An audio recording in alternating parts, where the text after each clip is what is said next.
তো হ্যালো বন্ধুরা, আপনারা কেমন আছেন? আশা করি ভালো আছেন। এই যে হ্যাবলাকান্ত গ্রুপে আপনাদের স্বাগতম। এটা আমাদের ফার্স্ট ব্লগ, যেটা আমরা শ্যুট করেছিলাম মর্নিং ওয়াকে। আজ শনিবার। আমরা যখন একসাথে সকালে হাঁটতে যাই তখন ভাবি একটা হ্যাবলাকান্ত গ্রুপ হলে হয়তো ভালো হতো। এই যে হ্যাবলাকান্ত গ্রুপে একটা হ্যাবলাকান্ত তো থাকবেই, এই যে আমাদের হ্যাবলাকান্ত। তো আমরা যাচ্ছিলাম গঙ্গার ঘাটে। তো কে কে গঙ্গার ঘাটে যেতে পছন্দ করো, তা আবার সকালবেলা?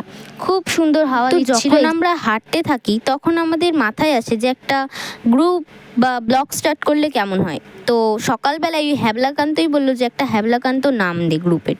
তো সেই গ্রুপ খুলে নিলাম, একটা হ্যাবলাকান্ত নাম দিয়ে দিলাম, তারপরে ব্লগ বানাতে স্টার্ট করে দিলাম। আশা করি সবার ব্লগটা ভালো লাগবে। বাড়ি আসছিলাম গঙ্গা, তারপর বাড়ি এসে মুড়ি চা আমার মা বানিয়েছিল, সবাই মিলে খেলাম। আবার বেলায় আমরা পরোটার প্ল্যান করেছি, যে আমাকে কি একটা বলছিল দেখো। তো আজকের মতো এখানেই শেষ করলাম, বাই বাই।